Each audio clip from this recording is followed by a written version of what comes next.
Bismillahirrahmanirrahim. Assalamu alaikum students. As you know that in your previous lecture, first we discussed about the first law of thermodynamics and then we discussed the applications of first law of thermodynamics.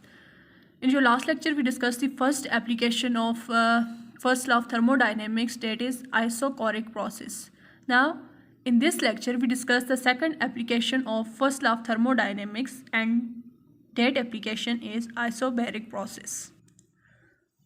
First, we defined it. What is isobaric process? Isobaric process is a thermodynamic process which is carried in such a way that the system undergoes changes, but the pressure of the system remain constant. That process we call the isobaric process. Mean this is the process in which there is variation in the other state variable, but there is no variation in the pressure. The pressure of the system remain constant, but there may change in temperature, change in volume, change in internal energy, other state variable changes, but there is no change in the pressure. That thermodynamic process we call the isobaric process.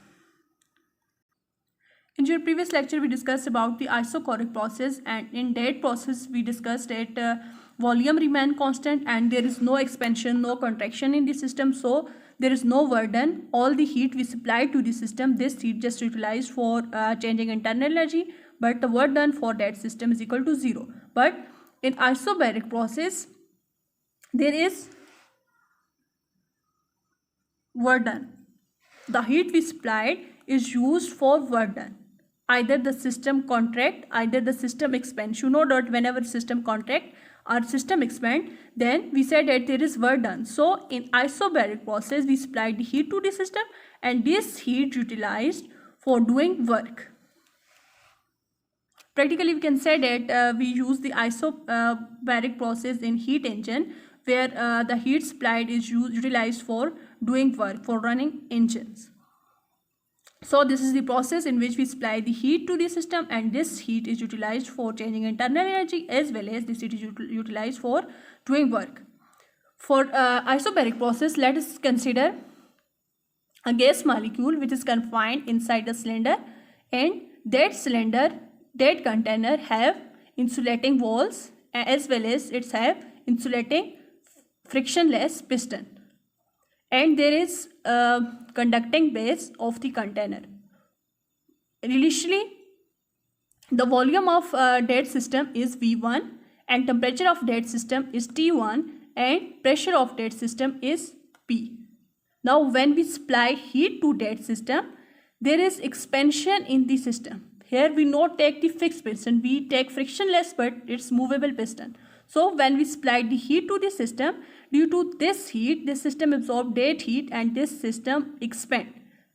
That piston move in outward direction and it's cover the displacement del y. Initially it's at that position, now it's move in outward direction and it's attain this position. So there is change in displacement of the piston. Let's the area of that piston is A. So due to supplying heat, this system expand and there is a displacement covered by piston, and that displacement, let's we consider that's equal to del y.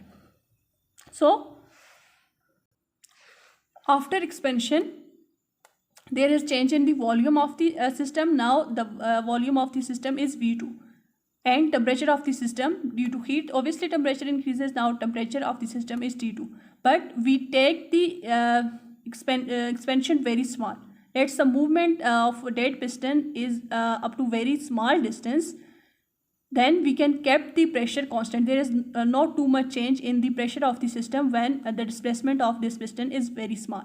We take the displacement of piston very small, then there is change in volume. There is considerable change in volume, but the change in pressure due to small displacement of the piston is very small. So after expansion, there is change in volume and that volume we consider V2, and there is change in pressure that there is change in temperature, that temperature we denote by T2, and pressure remains same because displacement is small, so that pressure again remain P. Here initially pressure volume is V1, temperature T1. So after expansion, due to supplying heat, volume become V2 and temperature become T2, but the pressure remain constant, that is P. Now if we write the expression for work done, we know that work done is equal to force into displacement. So here there is displacement in the piston and we consider that displacement is del y, and there is force exerted by the system to the piston, and that force we denote with F. So F dot del y, force into displacement, is equal to work done. We know that pressure is force per unit area. So by definition of pressure, pressure is force per unit area. Force is equal to pressure into area. Area is that A is the area of the piston and this P is the pressure exerted by the gas to the piston. So we write, instead of F, we can write P into A, pressure into area. So we have del W, work done, equal to pressure into area into displacement. Here area into displacement is equal to volume. We know that length multiplied width is area, and when it's multiplied to height, here there is displacement to certain height. So area into displacement is equal to volume. So instead of A into del y, we can write volume. Here we have del y, change of volume. So there is, instead of A into del y, we write del v. So work done become P into del v. Force और displacement का dot product आपको पता है work done के equal होता है, और यहाँ पे आपके पास बाय प्रेशर की डिफिनेशन से फोर्स की आप वैल्यू पुट करेंगे प्रेशर इनटू एरिया, और डेल वाई आपके पास डिस्प्लेसमेंट ऐसे ही आ जाएगा. एरिया इनटू डिस्प्लेसमेंट आपके पास वॉल्यूम के इक्वल है. यहाँ पे आप चेंज इन डिस्प्लेसमेंट ले रहे हो तो यहाँ पे आपके पास वॉल्यूम भी चेंज इन वॉल्यूम आएगा. तो pressure into change in volume is equal to work done. So if you write the expression for first law of thermodynamics for isobaric process, then the heat supplied, you know that statement of first law of thermodynamics is the heat supplied to the system is equal to the change in internal energy plus the work done by the system or work done on the system. So here you supplied the heat to the system. This heat utilized for doing work as well as for changing internal energy. Instead of del W, you can write P del V. That's the value of work done for isobaric process. What you conclude, that whenever you supplied the heat to the system at constant pressure, then this heat utilized for changing internal energy as well as for doing work. This work done by the system is either due to supplying heat, this piston move outward just because of the heat, or this system move outward due to internal energy. The work done is maybe due to change in internal energy, or maybe there is it's due to change of heat, supplying heat, but it's maybe due to both change of internal energy as well as change of heat. यहाँ पे आपको जो work done हो रहा है heat के supply करने के रिजल्ट में हो, या फिर सिस्टम की इंटरनल एनर्जी चेंज हो, मीन डिक्रीज हो, तो वहाँ पे भी उससे भी आपके पास सिस्टम एक्सपेंड हो सकते हैं. हीट सप्लाई ना भी करो तो आपके पास सिस्टम की एक्सपेंशन आ सकती है. आप आगे जो आइसोथर्मल प्रोसेस उसमें पढ़ेंगे, आप एडियाबैटिक प्रोसेस में हीट सप्लाई नहीं होगी, अगेन सिस्टम यहाँ पे आपके पास एक्सपेंड करेगा. तो आपके पास जो वर्क डन होगा इंटरनल एनर्जी के चेंज की वजह से भी हो सकता है, हीट सप्लाई करने की वजह से भी हो सकता है, या फिर इन दोनों की चेंज होने की वजह से भी हो सकता है.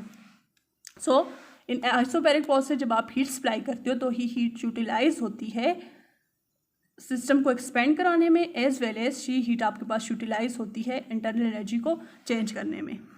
सिमिलरली यहाँ पे आपके पास हीट आप ले सकते हो by contraction in the system. This piston move downward up to certain displacement and heat released from the system, and there is change in internal energy. Internal energy decreases, temperature increases, there is change in internal energy, heat flow out of the system, so there is change in heat energy, and there is work done when this piston move inward direction by certain outer source. If you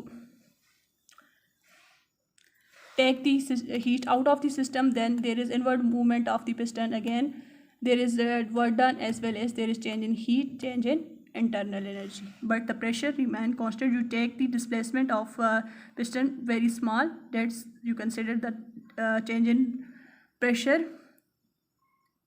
is equal to 0, and there is considerable change in the volume. Now if we draw the graph between the pressure and volume for isobaric process, then we get the straight line along the volume axis. Here we plot the volume on x-axis and pressure on the p-axis. Here we kept the pressure constant, so there is no change along the pressure axis there is just change in volume. Here we take the expansion in the system. So as a result of expansion, the volume of the system increases. So this graph showed that the volume of the system increases, but there is no increase or decrease in the pressure of the system. We just get the straight line along the volume axis that show that there is increase in the volume as a result of expansion of the system, but the pressure of the system remain constant. When system contract, then there is decrease in the volume, but the pressure again remain constant. There is no change in the along the pressure axis. There is just change in the along the volume axis. So this is the graph between the pressure and volume for isothermic process in which we kept the for isobaric process in which we kept the pressure constant. There is no change in the pressure, just change in the volume. That graph we call the isobar. This all about the isobaric process. Next, inshallah, we discuss the next application of the first law of thermodynamics.